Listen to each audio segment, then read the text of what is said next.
Il suffit d'un instant pour qu'un secret devienne une prison. Et d'une vie entière pour apprendre à s'en libérer. Bonjour à tous, je m'appelle Claire Dubois, j'ai 80 ans aujourd'hui, et ce que je vais vous confier est un poids que j'ai porté dans l'ombre pendant 6 décennies. Ce n'est pas une histoire facile à raconter.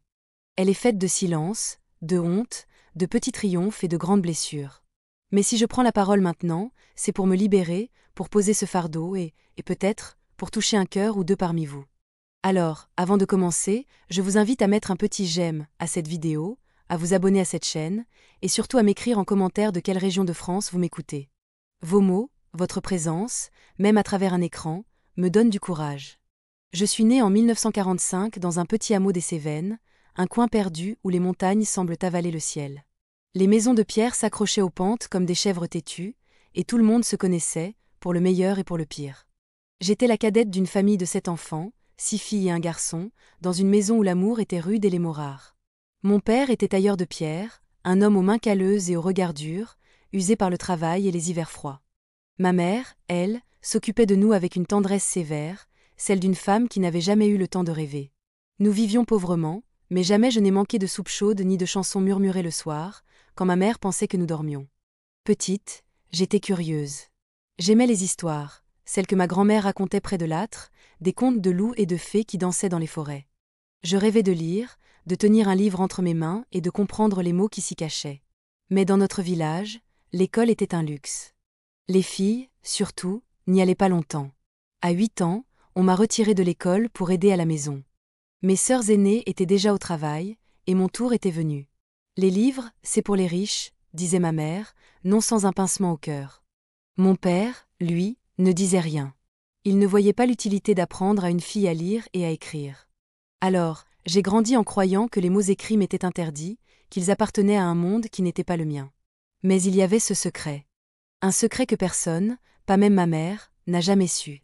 À l'école, avant qu'on ne m'en retire, j'avais eu une institutrice, mademoiselle Vernet, une femme au chignon serré mais aux yeux pleins de feu.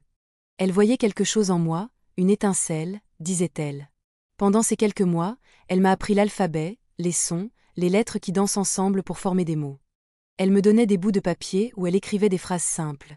Claire est une fille intelligente. Je les cachais sous ma paillasse, comme un trésor volé. Quand j'ai dû quitter l'école, elle m'a glissé un vieux carnet dans les mains, un carnet usé avec une couverture en cuir râpé. Continue, Claire, m'a-t-elle murmuré. Les mots sont à toi, même si le monde te dit le contraire. Ce carnet est devenu mon refuge. Le soir, quand la maison dormait, je grattais des lettres à la lueur d'une bougie volée. Je traçais des mots maladroits, des phrases bancales, des histoires que j'inventais pour échapper à la fatigue des journées. Je n'avais personne pour corriger mes fautes, personne pour m'apprendre les règles. Mais je lisais tout ce qui me tombait sous la main. Les étiquettes des bocaux, les journaux déchirés que mon père rapportait du marché, les bouts de lettres abandonnées. Chaque mot était une victoire, un pas de plus dans un monde que je construisais en secret. À 15 ans, la vie a pris un autre tournant. Mes parents m'ont mariée à Paul, un fermier du village voisin, un homme de 10 ans mon aîné, aux épaules larges et au sourire rare. C'est un bon parti, disait ma mère. Il te donnera une vie stable. Je n'avais pas mon mot à dire. Paul était gentil, au début. Il travaillait dur, parlait peu, et semblait satisfait de ma présence silencieuse. Mais il ne savait pas lire, lui non plus.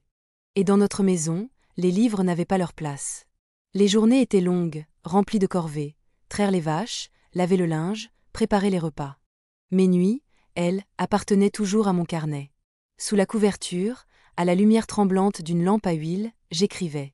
Des poèmes maladroits, des souvenirs d'enfance, des rêves d'une vie où je pourrais être autre chose qu'une ombre. Paul ne savait pas. Mes enfants, quand ils sont nés, 3 filles, puis un garçon, ne savaient pas. Mes sœurs, mes voisins, personne ne savait. J'étais Claire, la femme simple, la mère dévouée, celle qui ne posait pas de questions et qui ne faisait pas de vagues. Mais dans mon carnet, j'étais une autre. Une femme qui voyageait dans des mondes imaginaires, qui parlait avec les étoiles, qui n'avait pas peur de dire ce qu'elle ressentait. Ce carnet était ma liberté, mon souffle, mon secret. Les années ont passé, lourdes et lentes.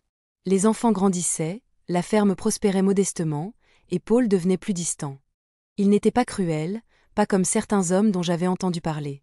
Mais il était fermé, comme une porte qu'on ne pousse jamais. Je continuais à écrire, toujours en cachette.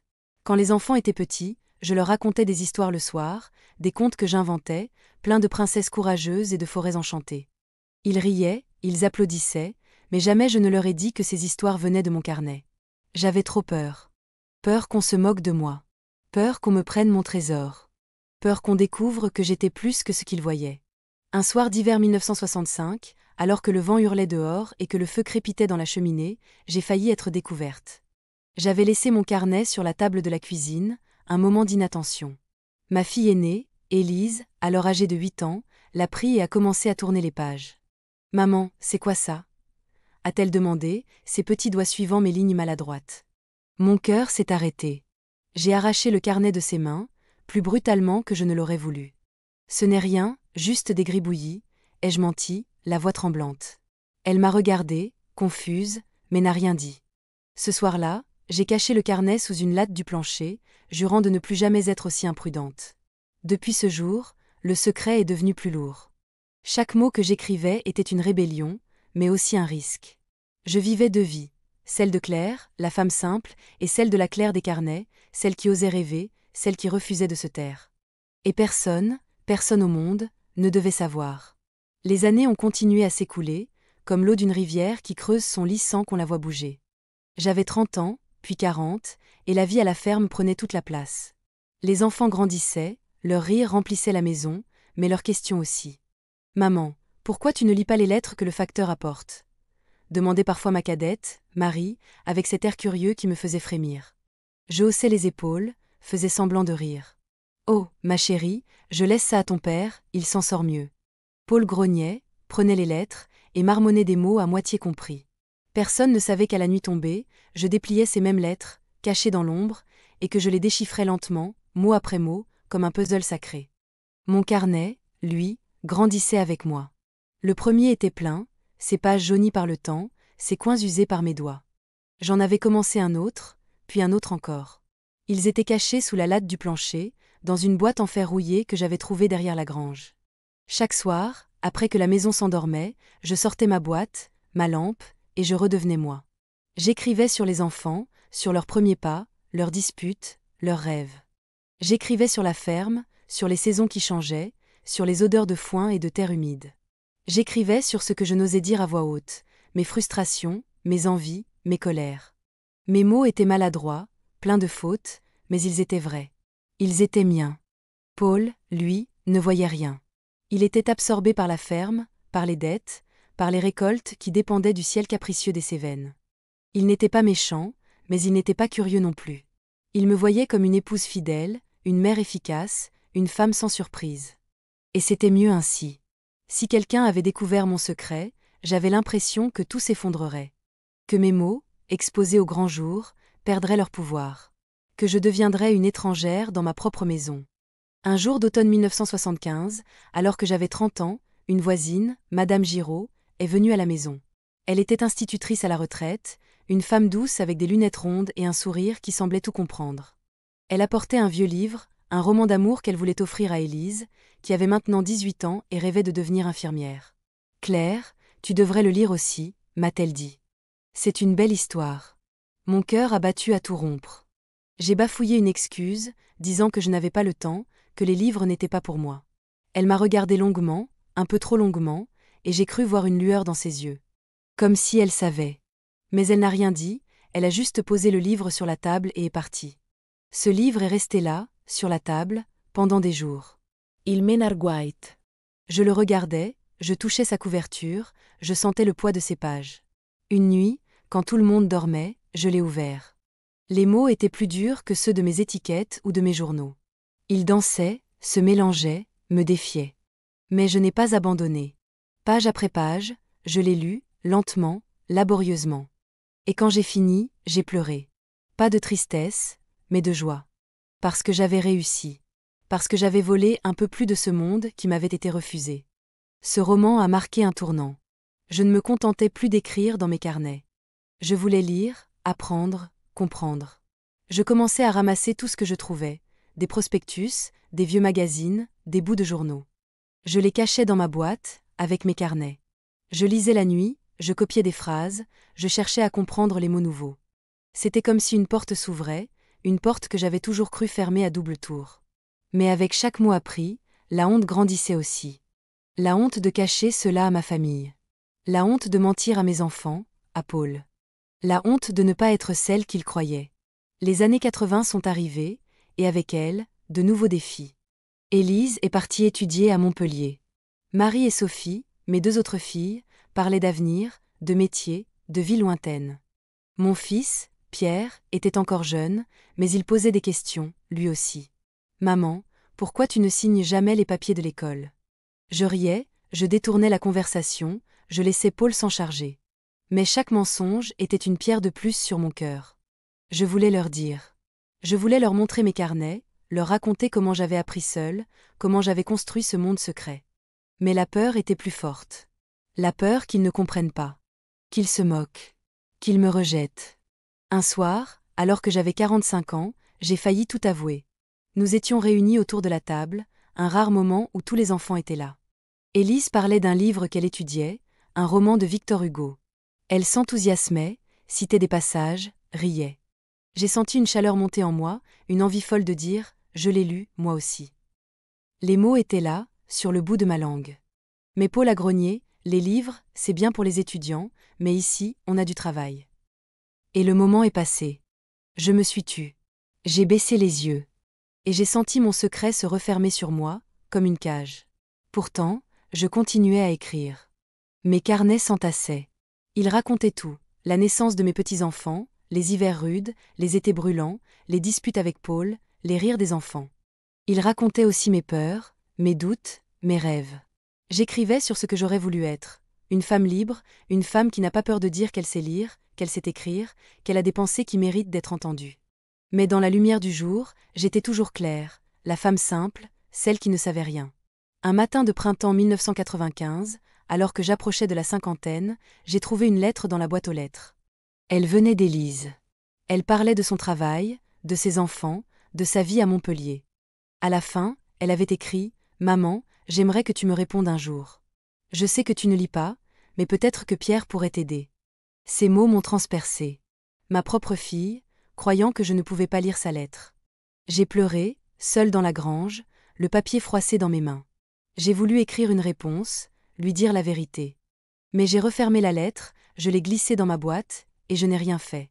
Pas encore. Les années 90 ont glissé sur moi comme une pluie fine, celle qui mouille sans qu'on s'en rende compte.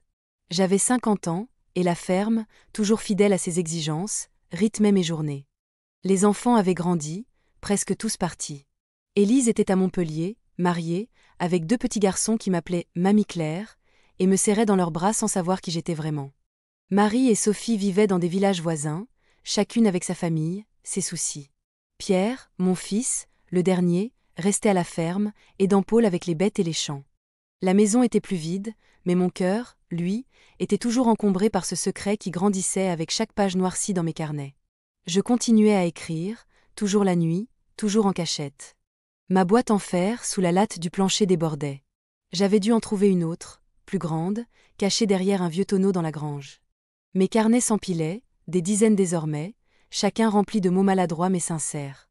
J'écrivais sur tout, les saisons qui changeaient, les odeurs de la terre après la pluie, les rires des petits-enfants quand il venait l'été. J'écrivais sur Paul, sur son dos qui se voûtait, sur ses silences qui pesaient plus lourds que les miens.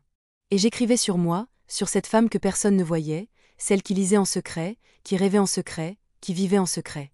Un matin d'avril 1995, alors que le printemps faisait éclore les premières fleurs sauvages dans les Cévennes, j'ai reçu une lettre d'Élise. Elle m'écrivait souvent, des mots pleins de tendresse, mais toujours avec cette phrase qui me brisait « Pierre pourra te la lire, maman ». Cette fois, elle parlait d'un concours d'écriture organisé à Montpellier. « Tu devrais essayer, maman », écrivait-elle. « Tu racontes si bien tes histoires. » J'ai relu ces mots jusqu'à ce que les lettres dansent devant mes yeux. Elle ne savait pas. Elle pensait que mes contes, ce que je leur murmurais enfant, étaient juste des paroles envolées. Elle ne savait pas qu'ils vivaient, gravés dans mes carnets, qu'ils étaient ma vérité. Ce concours m'a hantée. Pendant des jours, je me suis surprise à rêver. Et si je participais? Et si j'envoyais une histoire, une de celles que j'avais écrites sur les nuits d'hiver ou les matins d'été? Mais la peur revenait, toujours. Que diraient-ils, tous, s'ils apprenaient que je savais écrire? Que j'avais menti, pendant toutes ces années. Que j'avais caché une part de moi, même à eux, mes propres enfants. J'ai plié la lettre, je l'ai rangée dans ma boîte, et j'ai essayé d'oublier. Mais l'idée, elle, ne me lâchait pas. Elle germait, comme une graine têtue dans une terre aride. Un soir, alors que Paul dormait et que la maison était silencieuse, j'ai sorti un nouveau carnet. J'ai écrit une histoire, pas pour le concours, mais pour moi. C'était l'histoire d'une femme des montagnes, une femme simple, qui découvrait un vieux livre dans une grange et apprenait à lire seule, sous les étoiles. C'était mon histoire, mais déguisée, enveloppée dans des mots qui n'étaient pas tout à fait les miens. Quand j'ai fini, l'aube pointait, et mes mains tremblaient. Pas de fatigue, mais d'excitation. Pour la première fois, j'ai senti que mes mots pourraient vivre ailleurs que dans l'ombre. Quelques semaines plus tard, Madame Giraud, l'ancienne institutrice, est revenue nous voir. Elle venait souvent, apportant des livres pour les petits-enfants ou des gâteaux secs qu'elle faisait elle-même. Ce jour-là, elle s'est assise à la table de la cuisine, ses yeux perçants posés sur moi. « Claire, m'a-t-elle dit, tu as déjà pensé à écrire. » Mon sang s'est glacé. J'ai ri, un rire nerveux, et j'ai dit « Oh, Madame Giraud, vous savez bien que je ne sais pas. » Elle n'a pas souri. Elle m'a regardée, comme ce jour-là, des années plus tôt, quand elle m'avait donné le roman. Les mots, Claire, ils trouvent toujours un chemin, a-t-elle murmuré avant de partir. Je suis restée figée, le cœur battant. Savait-elle? Avait-elle deviné? Cette nuit-là, j'ai écrit sur elle. J'ai écrit sur ses lunettes rondes, sur son sourire qui semblait tout comprendre, sur cette façon qu'elle avait de me regarder comme si j'étais plus que ce que je montrais. Et en écrivant, j'ai senti une fissure dans ma peur. Peut-être qu'un jour, je pourrais dire la vérité. Pas à tout le monde. Pas à Paul, qui ne comprendrait pas. Mais à quelqu'un. À Élise, peut-être. À Madame Giraud. À quelqu'un qui ne me jugerait pas. Les mois ont passé, et l'idée du concours est revenue, portée par une lettre d'Élise. Elle insistait, disait qu'elle avait envoyé un texte, qu'elle aimerait que je participe, même par oral. Dicte à Pierre, maman. Ce serait beau. J'ai souri, amère. Dicteur? Mes mots n'étaient pas faits pour être dits à voix haute, pas encore. Ils étaient trop fragiles, trop miens. Mais j'ai gardé la lettre. Et j'ai continué à écrire, chaque nuit, comme une prière, comme une promesse que je me faisais à moi-même. L'hiver 1996 est arrivé, rude et froid. La ferme était silencieuse, Paul toussait beaucoup, et Pierre parlait de partir, lui aussi, pour trouver du travail ailleurs. La solitude s'installait, doucement, comme la neige sur les montagnes. Mais dans cette solitude, mes carnets étaient mon refuge. Ils étaient ma voix, mon courage, ma révolte silencieuse contre un monde qui m'avait dit que je ne valais rien. Et quelque part, au fond de moi, une petite flamme grandissait. L'idée que, peut-être, un jour, je pourrais montrer mes mots au monde. Le temps a cette façon sournoise de vous glisser entre les doigts. À l'aube des années 2000, j'avais 55 ans, et la vie à la ferme devenait plus lourde. Paul vieillissait plus vite que moi, ses mains tremblaient sur les outils, son souffle s'essoufflait dans les montées. Pierre était parti à Nîmes, apprenant un métier de menuisier, et la maison semblait trop grande pour nous deux. Les petits-enfants venaient moins souvent, pris par leurs écoles, leur vie. Mais mes carnets, eux, étaient toujours là, fidèles, cachés dans leur boîte rouillée, comme des gardiens de mon âme. J'écrivais plus que jamais. Les nuits étaient longues, et le silence de la maison me laissait tout l'espace pour mes mots. Je racontais les changements du village, les nouveaux visages, les vieilles maisons qui s'effritaient. J'écrivais sur la douleur de voir mes enfants s'éloigner, sur la fierté de les savoir libres, sur la peur de finir seule avec Paul, qui parlait de moins en moins. Et parfois, je m'autorisais à rêver. Je rêvais d'une petite bibliothèque au village, où je pourrais lire sans honte. Je rêvais de donner mes carnets à Élise, de lui dire « Regarde, maman sait ». Mais chaque matin, au lever du soleil, la peur revenait, et je refermais ma boîte. Un jour de printemps 2001, une lettre est arrivée, pas d'Élise, mais de Madame Giraud. Elle était malade, écrivait-elle, et ne pouvait plus venir. Mais elle m'envoyait un cadeau, un livre, un recueil de poèmes de Marceline Desbordes-Valmore. « Pour toi, Claire », avait-elle écrit. « Lis-le à ton rythme. Les mots sont patients. » J'ai caché le livre dans ma boîte, le cœur battant. Ce soir-là, j'ai lu les poèmes, lentement, trébuchant sur les mots compliqués, mais émerveillé par leur musique. Et j'ai écrit dans mon carnet, pour la première fois, un poème. Pas un chef-d'œuvre, non, mais des mots qui chantaient ma vie, la pierre froide des Cévennes, le vent dans les châtaigniers, le poids de mon secret. Ce poème a tout changé. Écrire des histoires, c'était une chose. Écrire un poème, c'était comme ouvrir une fenêtre dans mon cœur. Je me sentais plus légère, plus vraie. Mais la peur était toujours là, tapie dans l'ombre. Que dirait Paul s'il trouvait mes carnets? Que diraient mes enfants s'ils apprenaient que j'avais menti? Je me disais parfois que je devrais brûler mes carnets, effacer toute trace de cette Claire secrète. Mais je ne pouvais pas. Ils étaient tout ce que j'avais de vrai. Un après-midi d'été 2002, Élise est venue avec ses enfants. Elle était différente, plus fatiguée, plus grave. Elle m'a parlé de son travail, de ses soucis, puis elle a sorti un cahier. J'écris, parfois, maman, a-t-elle dit. Des petites choses, pour me vider la tête.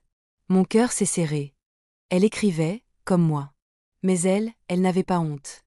Elle a lu un texte, une petite histoire sur une mère et sa fille. J'ai écouté, les larmes aux yeux, incapable de parler. Quand elle a fini, elle m'a regardée. Tu devrais essayer, maman. Tu as toujours eu des histoires dans la tête.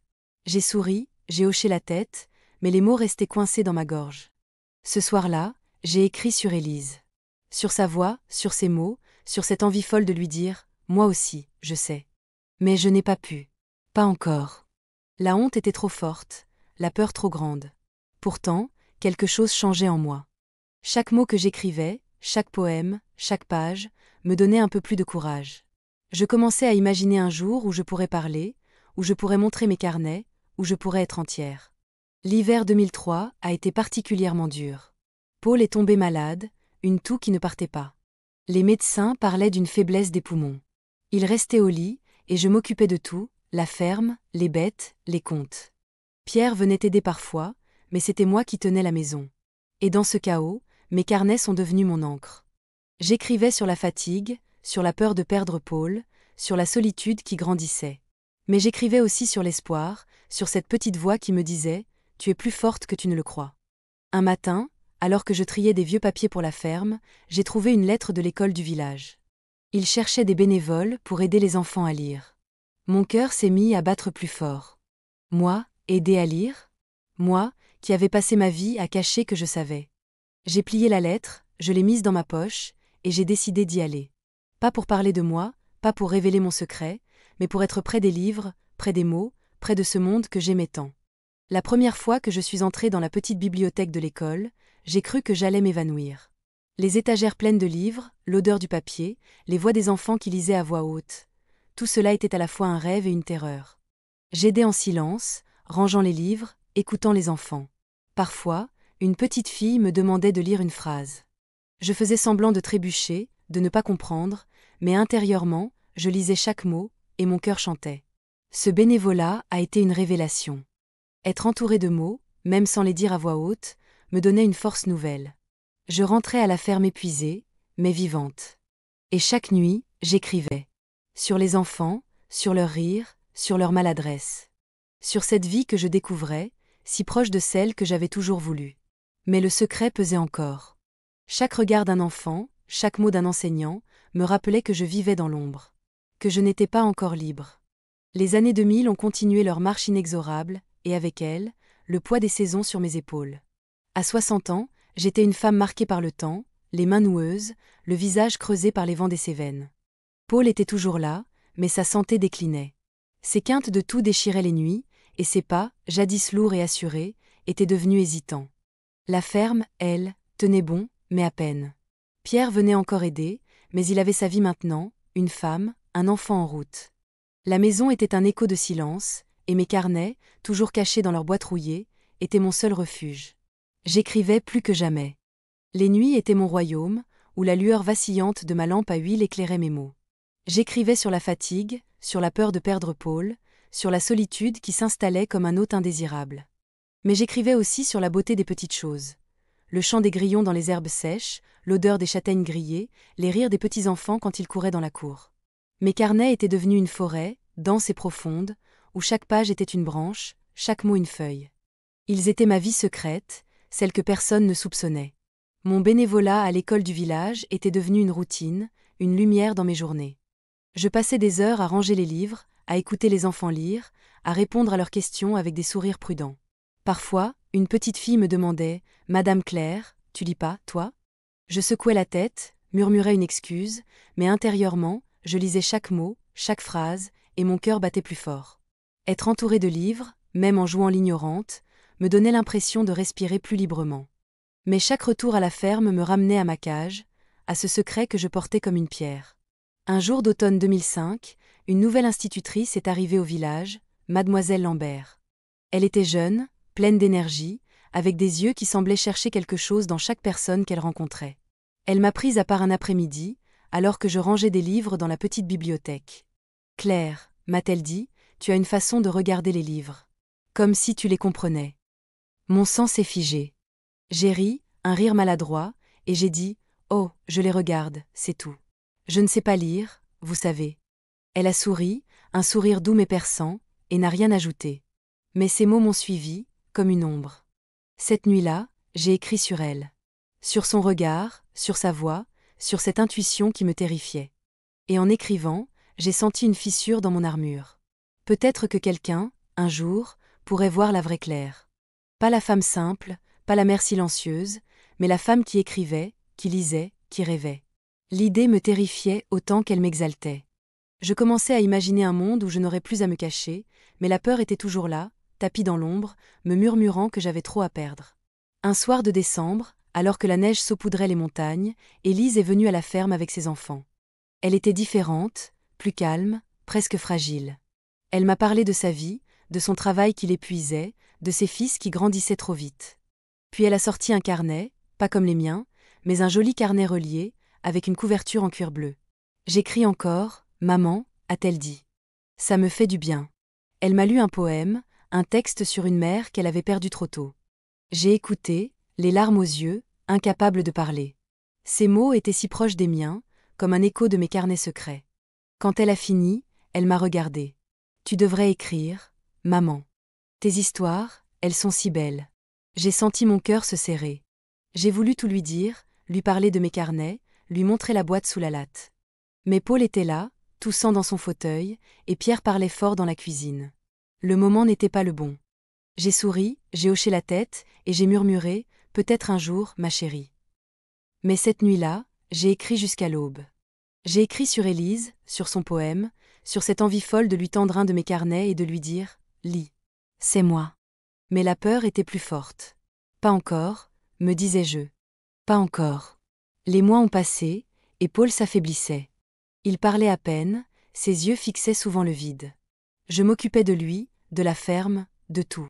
Mais dans cette fatigue, mes carnets étaient ma force. Ils me rappelaient que j'étais plus qu'une épouse, plus qu'une mère, plus qu'une femme qui se cachait. Ils me rappelaient que j'avais une voix, même si personne ne l'entendait. Et quelque part, au fond de moi, une petite graine germait, l'idée que, peut-être, un jour, je pourrais parler. L'année 2008 a marqué un tournant.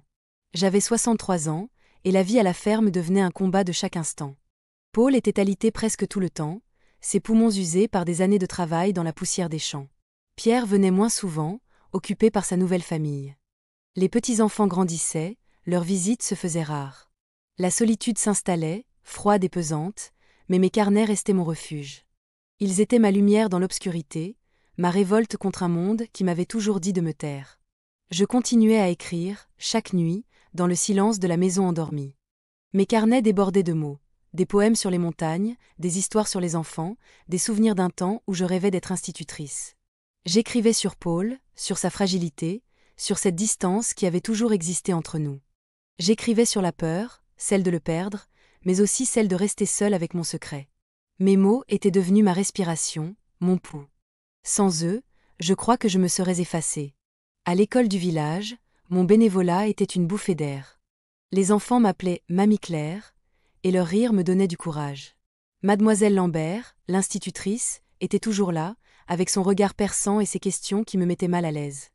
Un jour, elle m'a demandé de lire une histoire aux enfants. Juste quelques lignes, Claire, a-t-elle dit.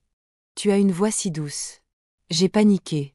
J'ai bafouillé une excuse, disant que je ne savais pas, que j'avais mal aux yeux. Mais elle m'a regardée, longuement, et j'ai cru voir un sourire dans ses yeux. D'accord, a-t-elle dit. Une autre fois, peut-être. Ces mots m'ont poursuivi. Une autre fois. Était-ce une invitation? Une menace? Savait-elle? Cette nuit-là, j'ai écrit sur cette peur. Sur ce moment où j'avais failli être découverte. Sur cette envie, de plus en plus forte, de dire la vérité. Mais à qui? À Mademoiselle Lambert, qui semblait deviner. À Élise, qui écrivait comme moi. À mes petits-enfants, qui me regardaient avec tant d'amour. Chaque fois que j'y pensais, mon cœur battait à tout rompre, et je refermais mon carnet, comme si les mots eux-mêmes pouvaient me trahir. Un matin de printemps 2009, Paul a eu une crise plus grave. Il toussait, le visage gris, les mains tremblantes. J'ai appelé Pierre, qui est venu avec sa femme. Ils ont emmené Paul à l'hôpital de Nîmes. Pendant des jours, j'ai attendu, seul à la ferme, le cœur lourd. Les nuits étaient interminables, et mes carnets étaient mon seul réconfort. J'écrivais sur Paul, sur nos années ensemble, sur cette vie que nous avions construite, faite de silence et de routine. J'écrivais sur la peur de le perdre, mais aussi sur cette étrange liberté que je ressentais à l'idée d'être seule. Pas une liberté joyeuse, non, mais une liberté qui me terrifiait autant qu'elle m'attirait. Paul est revenu, affaibli, mais vivant. Les médecins disaient qu'il fallait du repos, des médicaments, mais qu'il ne travaillerait plus. La ferme était désormais à moi, à Pierre, à nos maigres forces. Et dans ce chaos, une idée a germé. Peut-être que ce moment, cette fragilité, était une chance. Une chance de changer quelque chose. De parler. De montrer mes carnets. Mais la peur était toujours là, plus forte que jamais. Que dirait Paul s'il savait? Que diraient mes enfants? Me verraient-ils différemment? Me jugeraient-ils? Un après-midi, alors que je triais des vieux vêtements pour les donner au village, j'ai trouvé une lettre dans une poche. C'était une vieille lettre d'Élise, écrite des années plus tôt, quand elle était encore à Montpellier. Elle parlait de ses études, de ses rêves, et à la fin, elle avait écrit « Maman, j'aimerais que tu puisses lire mes lettres. Ça me rend triste que tu ne puisses pas. » Ces mots m'ont brisé. J'ai pleuré, seule dans la grange, le papier froissé dans mes mains. J'ai voulu écrire une réponse, lui dire la vérité, lui parler de mes carnets. Mais je n'ai pas pu. Pas encore. J'ai glissé la lettre dans ma boîte, avec les autres, et j'ai continué à écrire. Cet été-là, Mademoiselle Lambert m'a invitée à une soirée au village, une lecture publique où les enfants présentaient leurs histoires. « Viens, Claire, m'a-t-elle dit. Ce sera beau. » J'y suis allée, le cœur battant. Les enfants lisaient leurs textes, maladroits mais pleins de vie. Et puis, Mademoiselle Lambert a lu un poème qu'elle avait écrit elle-même. C'était sur une femme qui cachait un trésor qu'elle n'osait pas montrer au monde. J'ai senti mes joues brûler. Était-ce pour moi? Était-ce un hasard? Quand la soirée s'est terminée, elle m'a pris la main. « Claire, a-t-elle dit doucement, quand tu seras prête, je serai là. » Et elle est partie, me laissant seule avec mes pensées, mes carnets, mon secret. Cette nuit-là, j'ai écrit jusqu'à ce que mes doigts soient engourdis. J'ai écrit sur cette soirée, sur les mots des enfants, sur le poème de Mademoiselle Lambert. Et pour la première fois, j'ai écrit une lettre. Pas une vraie lettre, pas encore, mais un brouillon, dans mon carnet. Une lettre à Élise. « Ma chérie, commençai-je, il y a quelque chose que je dois te dire. » Les mots étaient là, mais je ne pouvais pas les envoyer. Pas encore. Mais ils existaient. Et cela, c'était déjà un pas. Les années 2010 ont apporté un vent nouveau, mais aussi une fatigue plus profonde. J'avais 65 ans, et la ferme, désormais trop grande pour mes seules mains, semblait s'effriter sous le poids du temps. Paul était un fantôme de lui-même, cloué au lit ou au fauteuil, ses yeux perdus dans un horizon que je ne pouvais pas voir. Pierre venait encore, mais ses visites étaient brèves, marquées par la hâte d'une vie ailleurs. Mes petits-enfants, devenus adolescents, passaient parfois l'été, leur voix pleine de rire et de rêves que je n'avais jamais osé avoir. Et moi, au milieu de tout cela, je continuais à écrire, à cacher, à porter ce secret qui pesait comme une pierre dans ma poitrine. Mes carnets étaient devenus une cathédrale, un monument secret bâti page après page. La boîte en fer rouillé ne suffisait plus. J'avais trouvé une vieille malle dans la grange, cachée sous des sacs de grains moisis. Chaque nuit, je sortais mes carnets, mes stylos usés, et je laissais les mots couler. J'écrivais sur la ferme, sur les chèvres qui bêlaient sous la lune, sur les odeurs de lavande qui flottaient dans l'air des Cévennes. J'écrivais sur Paul, sur sa faiblesse, sur cette tendresse que je lui portais malgré tout. Et j'écrivais sur moi, sur cette femme qui avait appris à lire seule, qui avait construit un monde dans l'ombre, mais qui n'osait toujours pas le montrer. Mon bénévolat à l'école du village était ma lumière. Les enfants changeaient, mais leurs rires restaient les mêmes. Mademoiselle Lambert, toujours là, était devenue une amie, bien qu'elle ne connût pas mon secret. Elle me parlait de littérature, de poèmes, de romans, et je hochais la tête, feignant l'ignorance, tout en buvant ses mots comme une source. Un jour d'automne 2010, elle m'a tendu un livre, un recueil de nouvelles écrites par des femmes du coin. « Lis ça, Claire, m'a-t-elle dit. Ou fais-toi lire. Ce sont des histoires comme les tiennes. Mon cœur s'est arrêté. Des histoires comme les miennes? Savait-elle? J'ai pris le livre, murmuré un merci, et je l'ai caché dans ma malle. Cette nuit-là, je l'ai lu, page après page, et j'ai pleuré. Ces femmes, ces voix, elles parlaient de douleur, de rêve, de lutte. Elles me ressemblaient. Ce livre a rallumé quelque chose en moi. Une envie, plus forte que jamais, de partager mes mots. Pas tous, pas encore, mais peut-être une page, un poème, une histoire. J'ai commencé à écrire pour quelqu'un d'autre que moi. Pas pour Paul, pas pour les enfants, mais pour Mademoiselle Lambert, pour Élise, pour ces femmes du recueil qui avaient osé parler. J'ai écrit une nouvelle, l'histoire d'une fille des montagnes qui apprenait à écrire en cachette, sous les étoiles. C'était moi, mais drapée dans un voile de fiction. Quand j'ai fini, mes mains tremblaient. Pas de peur, mais d'espoir. Et si je la montrais? Et si je la donnais à Mademoiselle Lambert? Mais la peur revenait toujours, comme une vague. Que dirait Paul s'il savait? Que diraient mes enfants? Me verraient-ils comme une menteuse? Une étrangère? Un soir d'hiver 2011, alors que la neige recouvrait la ferme, j'ai failli tout avouer à Élise. Elle était venue avec ses fils, et nous étions seuls dans la cuisine, le feu crépitant doucement. Elle parlait de son travail, de ses écrits, et elle a dit « Maman, j'aimerais tant que tu puisses lire mes poèmes. » Les mots étaient là, sur le bout de ma langue. Je peux, ma chérie. J'ai toujours pu. Mais Paul a toussé dans la pièce d'Axe en grave côté, et le moment s'est brisé. J'ai souri, j'ai changé de sujet, et j'ai senti mon secret se refermer sur moi. Cette nuit-là, j'ai écrit une lettre dans mon carnet, une lettre que je n'enverrai jamais. Élise, ma fille, commençai-je, je ne suis pas celle que tu crois. J'ai appris à lire, à écrire, seule, dans l'ombre. J'ai des carnets, des dizaines, plein de mots qui sont moi. Les larmes coulaient sur le papier, brouillant l'encre. Mais je ne pouvais pas envoyer cette lettre. Pas encore. La peur était trop forte, la honte trop lourde. Pourtant, chaque mot écrit était un pas de plus vers la lumière. Un matin de printemps 2012, Mademoiselle Lambert m'a invitée à une réunion à l'école. Un atelier d'écriture pour les adultes du village. Viens écouter, Claire, m'a-t-elle dit.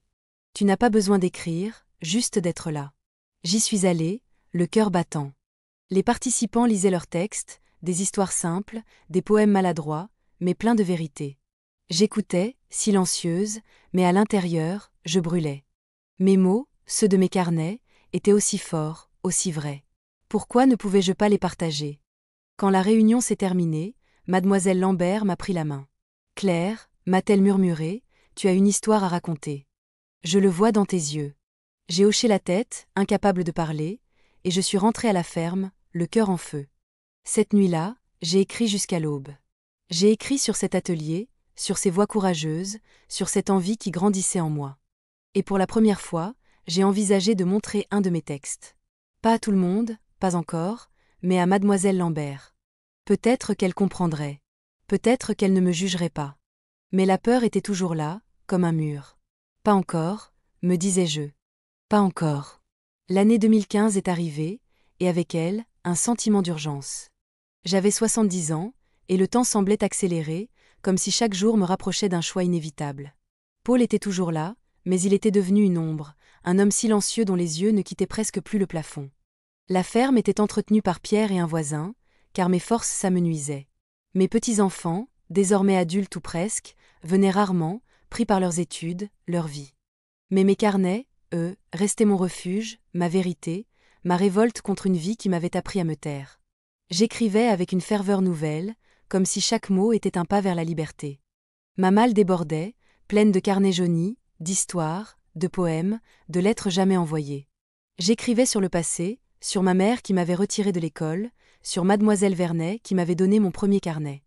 J'écrivais sur le présent, sur la ferme qui s'effritait, sur Paul qui s'éteignait doucement. Et j'écrivais sur l'avenir, sur cette Claire que je voulais devenir, celle qui n'aurait plus peur de montrer ses mots. Mais la peur était toujours là, tenace, me murmurant que je risquais tout en parlant. À l'école, Mademoiselle Lambert était devenue une présence constante. Elle organisait toujours des ateliers d'écriture, et je continuais à y aller, silencieuse, mais attentive. Chaque texte lu par les participants était comme un miroir. Leurs mots, leurs histoires, me rappelaient les miennes. Un soir d'été 2015, elle m'a prise à part après un atelier.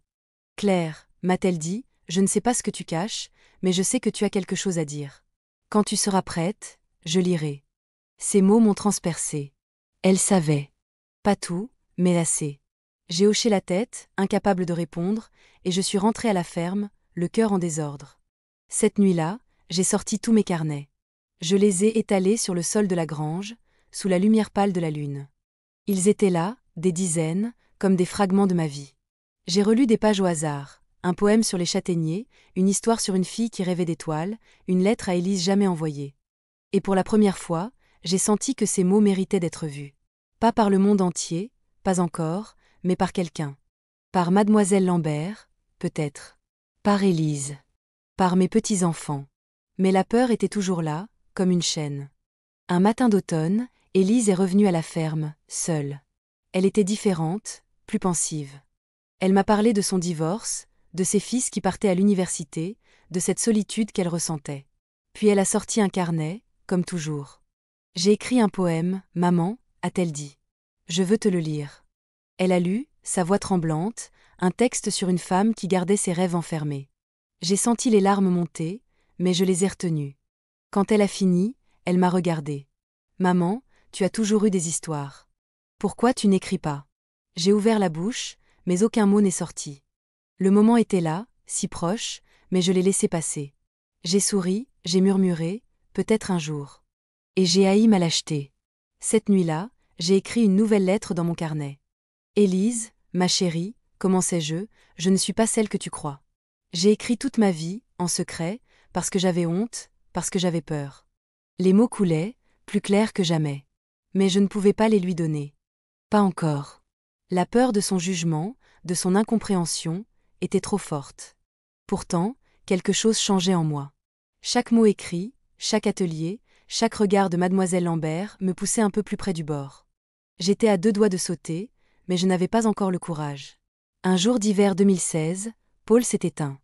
C'était une nuit froide, la neige tombant doucement sur la ferme. Il est parti sans un mot, son souffle s'arrêtant comme une bougie qu'on souffle. J'ai pleuré, pas seulement pour lui, mais pour tout ce que nous n'avions pas partagé, pour cette vie de silence. Pierre est venu, puis Élise, Marie, Sophie.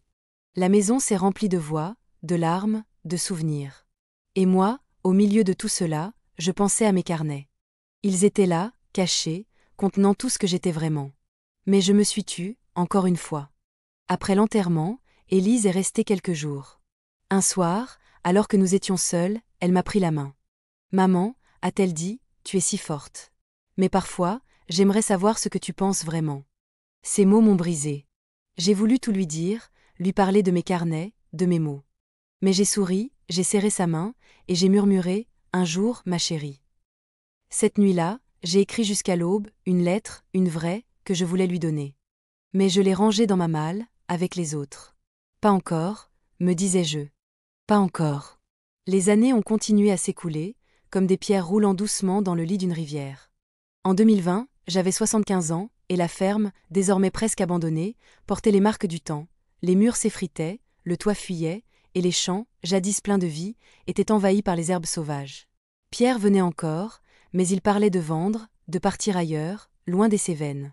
Mes petits-enfants, devenus adultes, vivaient leur vie, dispersés dans des villes que je n'avais jamais vues. Élise, Marie, Sophie, tous avaient leur famille, leurs combats, leurs joies. Et moi, seule dans cette maison trop grande, je continuais à écrire, à cacher, à porter ce secret qui était devenu une part de moi, aussi lourde qu'essentielle. Mes carnets étaient ma mémoire, mon souffle, ma vérité. La malle dans la grange, désormais rouillée jusqu'aux charnières, débordait de pages jaunies, d'encre fanée, de mots qui racontaient une vie entière. J'écrivais sur le silence de la ferme, sur les nuits où le vent hurlait à travers les volets cassés, sur les souvenirs d'un temps où la maison résonnait de rire.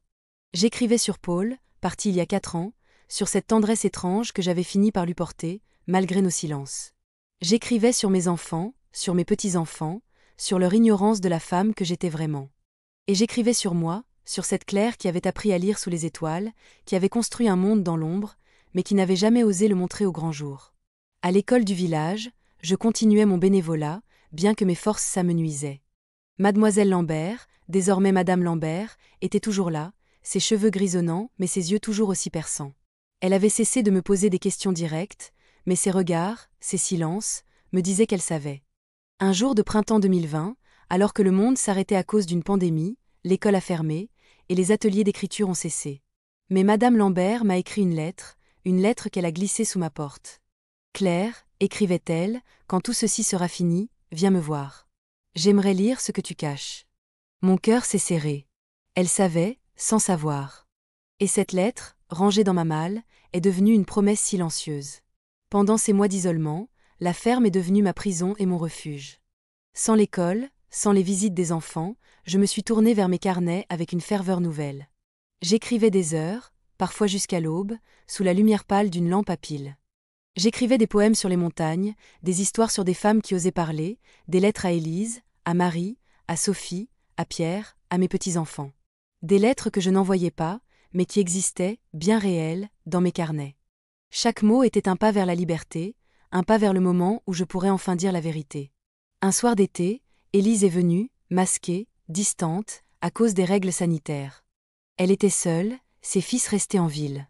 Nous nous sommes assises dehors, sous le vieux châtaignier, l'air chaud empli du chant des cigales. Elle m'a parlé de sa vie, de ses écrits, de cette solitude qu'elle ressentait depuis son divorce. Puis elle a sorti un carnet, comme toujours, et m'a lu un poème.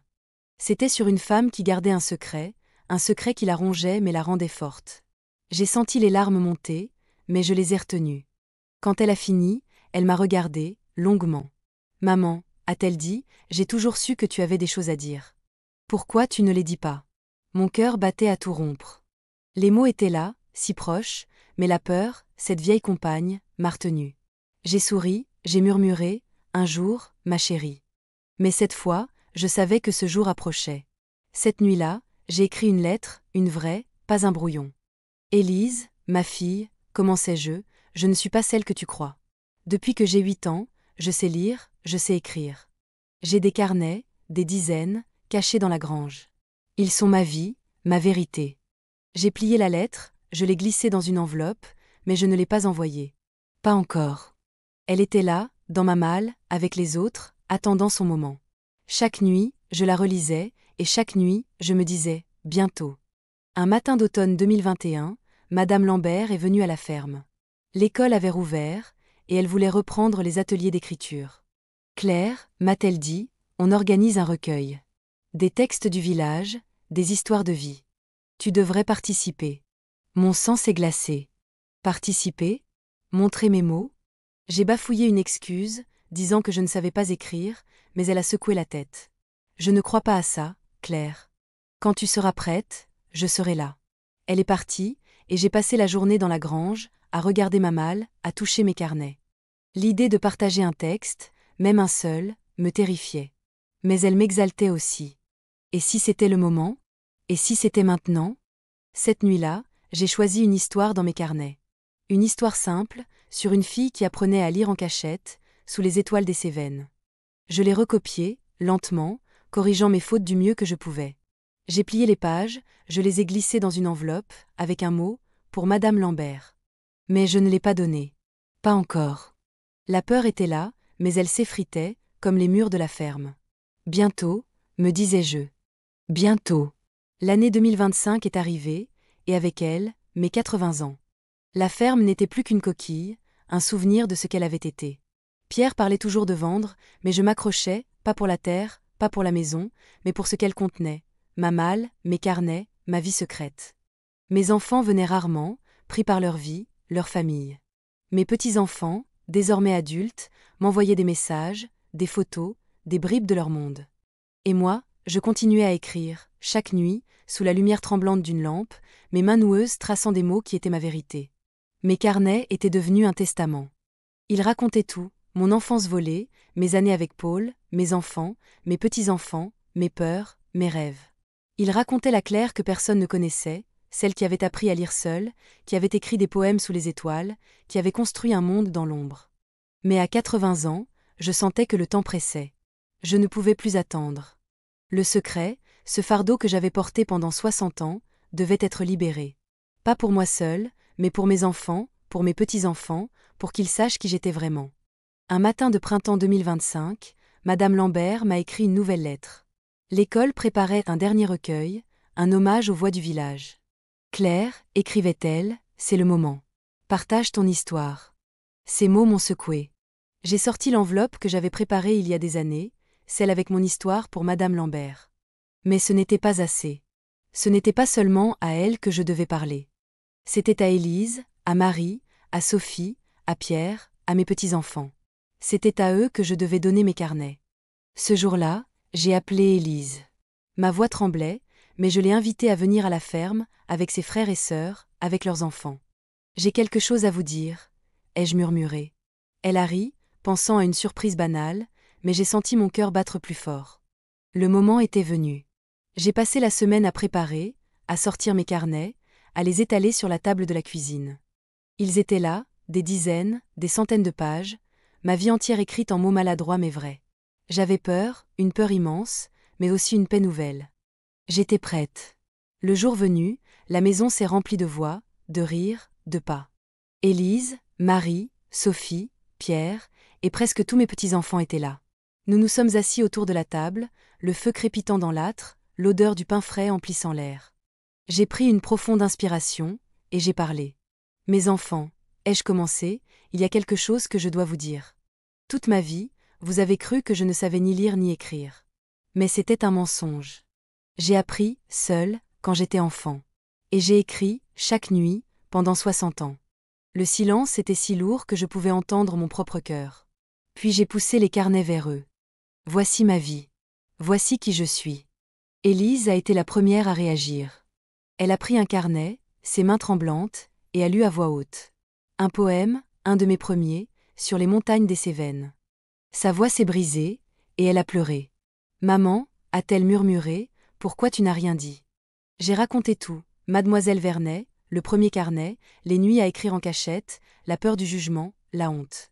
Mes enfants m'écoutaient, certains en larmes, d'autres silencieux, tous bouleversés. Pierre a pris ma main. Tu es incroyable, maman. Mes petits-enfants feuilletaient les carnets, émerveillés, posant des questions, riant des histoires que je leur avais racontées enfants, désormais couchées sur le papier. Ce soir-là, nous avons lu ensemble, page après page. Mes poèmes, mes histoires, mes lettres jamais envoyées. Chaque mot était une délivrance, une chaîne brisée. J'ai vu dans leurs yeux de l'amour, de la fierté, pas de jugement. J'ai vu la Claire que j'avais toujours cachée, enfin libre, enfin entière. Élise m'a serrée dans ses bras. Maman, a-t-elle dit, tu dois partager ça avec le monde. Et pour la première fois, je n'ai pas eu peur. Quelques semaines plus tard, j'ai donné une copie de mon histoire à Madame Lambert. Elle l'a lue, les larmes aux yeux, et l'a incluse dans le recueil du village. Mon nom, Claire Dubois, était là, en bas d'une page, pour la première fois. Quand le recueil est sorti, les gens du village m'ont regardé différemment. Pas avec pitié, pas avec jugement, mais avec respect. J'étais devenue une voix, une parmi d'autres, mais la mienne. Aujourd'hui, à 80 ans, je suis assise dans ma ferme, les volets ouverts, le vent des Cévennes caressant mon visage. Mes carnets sont sur la table, plus cachés, plus secrets. Mes enfants les lisent, mes petits-enfants les gardent comme des trésors. Je ne suis plus une femme qui se tait. Je suis Claire, celle qui a écrit, celle qui a rêvé, celle qui a osé. Et chaque matin, quand je me réveille, je remercie le ciel. Pas pour les grandes choses, mais pour les petites, l'odeur de la terre, le rire d'un petit enfant, la liberté d'être enfin moi. Merci de m'avoir écouté. Si mon histoire a touché votre cœur, mettez un petit j'aime, abonnez-vous, et dites-moi en commentaire de quelle région de France vous m'écoutez. Vos mots sont mon plus beau cadeau.